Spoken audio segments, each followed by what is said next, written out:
Halo semuanya, selamat datang. Hari ini kita mau ngobrolin sesuatu yang dari luar kelihatannya sepele ya, soal uang-uang kecil yang diminta dari para guru. Tapi ternyata, ini adalah gejala dari sebuah masalah yang jauh lebih dalam dan bisa dibilang mengakar di sistem pendidikan kita.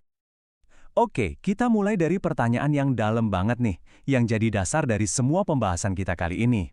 Apakah sekolah itu sebetulnya ruang yang aman untuk mencari kebenaran? Atau jangan-jangan cuma jadi ruang yang nyaman buat melanggengkan kekuasaan? Nah, kita bongkar satu-satu ya. Kita mulai dari lapisan paling luarnya dulu, yaitu praktik pungutan liar, atau yang sering banget kita dengar dengan sebutan pungli, yang kelihatannya kecil tapi ternyata dampaknya sistemik. Jadi ceritanya gini, sejak tahun 2005 itu kan ada yang namanya tunjangan profesi guru atau TPG. Tujuannya sih mulia banget ya buat ningkatin kesejahteraan guru. Tapi sayangnya niat baik ini malah jadi celah, jadi ladang subur buat praktek korupsi. Ironis banget kan, justru yang dirugiin ya guru-gurunya sendiri. Nah, ngomong-ngomong soal pungli, emang berapa sih besarannya? Ternyata angkanya itu di kisaran 150.000 sampai 500.000 rupiah. Dan ini buat setiap kali pencairan tunjangan loh. Mungkin buat sebagian orang angka ini kelihatan kecil ya, cuma segitu. Tapi bayangin deh, ini jadi beban finansial yang nyata buat para guru, dipotong dari uang yang harusnya jadi hak mereka sepenuhnya. Dan modusnya tuh macam-macam banget loh. Ada yang terang-terangan minta biaya entry data, ada yang motong langsung 5-10%. Katanya sih buat biaya operasional. Belum lagi yang lebih halus kayak kewajiban moral buat beli souvenir sekolah atau sumbangan buat kegiatan-kegiatan gitu. Ujung-ujungnya sama aja kan, pemerasan. Nah, dari sini kita jadi mikir kan, kalau sebuah sistem butuh uang pelicin cuma biar bisa jalan lancar, apa itu bukan berarti pengakuan kalau sistemnya sendiri emang udah rusak dari akarnya? Ini pertanyaan kritis banget. Kita ini lagi ngadepin oknum-oknum nakal aja, atau jangan-jangan mesin birokrasinya sendiri yang emang udah bobrok?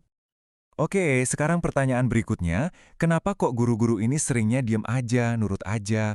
Nah, jawabannya tuh agak kompleks. Ada kekuatan-kekuatan sosiologis tak kasat mata yang bermain di belakang layar.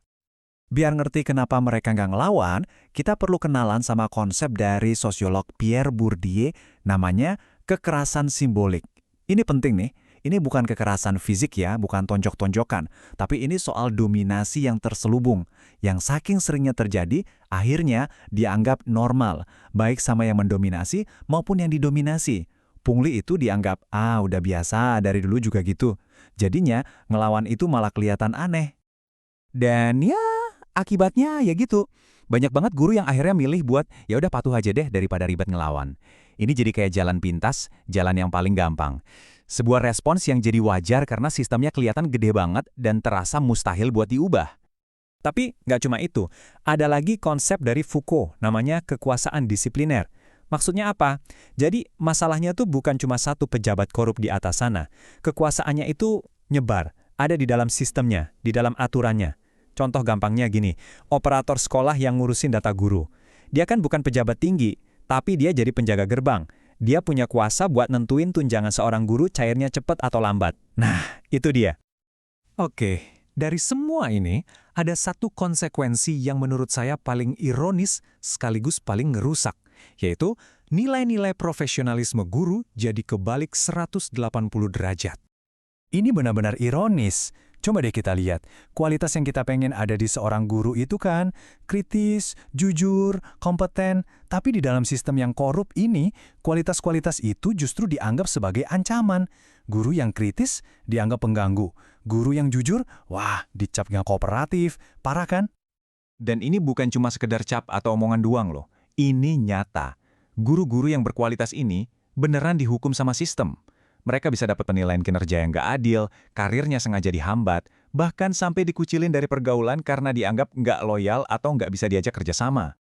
Hal-hal kayak gini tuh bener-bener bikin kita harus nanya lagi. Sebenarnya, sistem pendidikan kita ini lagi ngehargain apa sih? Apakah kualitas dan integritas? Atau cuma sekedar kepatuhan buta? Dan kalau kita tarik lebih jauh lagi, korban terbesarnya siapa? Ya tentu saja para siswa. Dan lebih jauh lagi, esensi dari pendidikan itu sendiri yang jadi korban. Sumber yang kita bedah kali ini ngasih satu pernyataan yang nusuk banget. Pendidikan tanpa kritik itu cuma indoktrinasi. Ini benar-benar pengkhianatan terhadap tujuan utama pendidikan kan? Yang harusnya mencetak para pemikir kritis, malah jadi mesin pencetak para pengekor. Dan coba bayangin deh dampak jangka panjangnya. Ini ngeri banget. Sistem yang kayak gini nggak akan menciptakan inovator atau problem solver. Dia cuma menciptakan para pengikut. Generasi yang dihasilkan adalah generasi yang patuh, bukan yang kritis dan inovatif. Nah, ini dia mekanisme di balik pembungkaman itu. Pendidik atau guru yang sebenarnya nggak kompeten, mereka kan pasti ngerasa terancam ya kalau ada murid yang kritis, yang banyak nanya. Nah, cara paling gampang buat mereka apa? Ya bungkam aja muridnya. Dikasih label pembangkang, diancam nilainya bakal jelek. Ini tuh sebenarnya mekanisme pertahanan diri aja, karena mereka nggak sanggup buat berdialog secara sehat. Oke, kita udah lihat betapa dalamnya masalah ini. Sekarang, jangan cuma ngeluh ya. Mari kita lihat. Apa sih jalan keluar yang ditawarkan? Ini adalah panggilan untuk reformasi, baik secara struktural maupun moral. Dan solusinya tuh nggak bisa cuma satu. Ini harus perbaikan sistemik, keroyokan. Pertama, butuh transparansi total soal anggaran. Semua harus dibuka, bisa diaudit. Kedua, harus ada perlindungan hukum yang jelas buat siapapun yang berani lapor, baik guru maupun siswa. Ketiga, evaluasi guru harus benar-benar berdasarkan kompetensi, bukan suka atau nggak suka. Keempat, bangun budaya akademik yang terbuka, di mana kritik itu dihargai, bukan ditakuti.